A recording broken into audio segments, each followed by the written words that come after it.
தெரியும்னா எனக்கு screen play எழுதுறது கொஞ்சம் தெரியும். அவங்க எந்த பக்கம் போறாங்கிறது தெரியும். முதல் சீன் என்னங்கிறத சொல்றேன். இப்ப தலைநகர நாக்பூரா மாத்தினா நல்லா இருக்கும்னு சொல்லுவாங்க.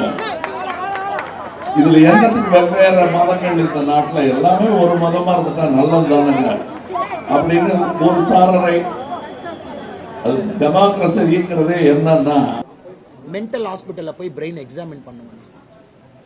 அந்த மாதிரி யாராச்சும் சொல்றாங்கன்னா, அது கமலஹாசனா இருக்கட்டும் யார் சொன்னாலும் கூட மென்டல் ஹாஸ்பிட்டலுக்கு கூட்டிட்டு போய் பிரெயின் எக்ஸாமினேஷன் பண்ண சொல்லுவாங்க.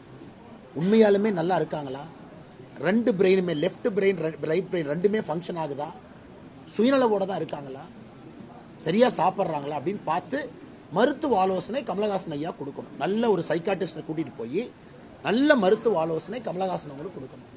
எப்படி இந்தியாவுடைய கேபிட்டலை நாக்பூருக்கு மாற்ற முடியும்? எப்படி மாற்ற முடியும்? நீங்களே லாஜிக்கலா சொல்லுங்க, எப்படி மாற்ற முடியும்?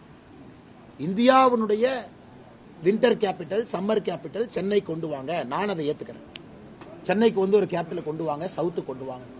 ஆனால் கமலஹாசன் அவர்கள் எங்கேயோ இருந்துட்டு இன்னைக்கு நாக்பூர்ல ஆர்எஸ்எஸ் ஆஃபீஸ் இருக்கு, ஆனால் நாக்பூருக்கு இந்தியாவுடைய கேபிட்டல் போயிடும்.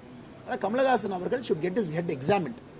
உண்மையாலுமே சுயநனவோடு தான் பேசுறாங்களா, ஆரோக்கியமான கருத்துக்களை தான் பேசுறாங்களா, இல்ல திமுகவுக்கு தன்னுடைய கட்சியை ஒரு ராஜ்யசபா சீட்டுக்காக வித்துறதுக்காக இப்படி கூவ வேண்டும் என்று கமலஹாசன் அவர்கள் நினைக்கின்றார்கள் என்பதை கமலஹாசன் அவர்கள் தெரியும்னா எனக்கு ஸ்கிரீன் பிளே எழுதுறது கொஞ்சம் தெரியும். அவங்க எந்த பக்கம் போறாங்கிறது தெரியும். முதல் சீன் என்னங்கிறத சொல்றேன். இப்ப தலைநகர நாக்பூரா மாத்தினா நல்லா இருக்கும்னு சொல்லுவாங்க. இதுல என்னத்துக்கு வெவ்வேறு மதங்கள் இந்த நாட்டுல எல்லாமே ஒரு மதமா இருந்துட்டா நல்லது தானுங்க அப்படின்னு ஒரு சாரரை டெமோக்ரஸிங்கிறதே என்னன்னா மென்டல் ஹாஸ்பிட்டல்ல போய் பிரெயின் எக்ஸாமின் பண்ணுவாங்க. அந்த மாதிரி யாராச்சும் சொல்றாங்கன்னா, அது கமலஹாசனா இருக்கட்டும் யார் சொன்னாலும் கூட மென்டல் ஹாஸ்பிட்டலுக்கு கூட்டிட்டு போய் பிரெயின் எக்ஸாமினேஷன் பண்ண சொல்லுவாங்க. உண்மையாலுமே நல்லா இருக்காங்களா, ரெண்டு பிரெயினுமே, லெஃப்ட் பிரெயின் ரைட் பிரெயின் ரெண்டுமே ஃபங்க்ஷன் ஆகுதா, சுயநலவோட தான் இருக்காங்களா, சரியா சாப்பிட்றாங்களா அப்படின்னு பார்த்து மருத்துவ ஆலோசனை கமலஹாசன் ஐயா கொடுக்கணும். நல்ல ஒரு சைக்காட்டிஸ்டை கூட்டிட்டு போய் நல்ல மருத்துவ ஆலோசனை கமலஹாசன் அவங்களுக்கு கொடுக்கணும். எப்படி இந்தியாவுடைய கேபிட்டலை நாக்பூருக்கு மாற்ற முடியும்? எப்படி மாற்ற முடியும்? நீங்களே லாஜிக்கலா சொல்லுங்க, எப்படி மாற்ற முடியும்?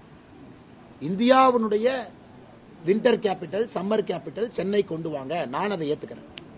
சென்னைக்கு ஒரு கேபிட்டலை கொண்டு வாங்க, சவுத்து கொண்டு வாங்க. ஆனால் கமலஹாசன் அவர்கள் எங்கேயோ இருந்துட்டு இன்னைக்கு நாக்பூர்ல ஆர்எஸ்எஸ் ஆஃபீஸ் இருக்கு, ஆனால் நாக்பூருக்கு இந்தியாவுடைய கேபிட்டல் போயிடும்.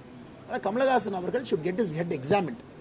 உண்மையாலுமே சுயநனவோடு தான் பேசுறாங்களா, ஆரோக்கியமான கருத்துக்களை தான் பேசுறாங்களா, இல்ல திமுகவுக்கு தன்னுடைய கட்சியை ஒரு ராஜ்யசபா சீட்டுக்காக வித்துறதுக்காக இப்படி கூவ வேண்டும் என்று கமலஹாசன் அவர்கள் நினைக்கின்றார்கள் என்பதை வளர்ச்சியும் வாய்ப்புகளும் தொடர தமிழும் தமிழகமும் தலை நிமிர மோடியின் கேரண்டி இருக்கு.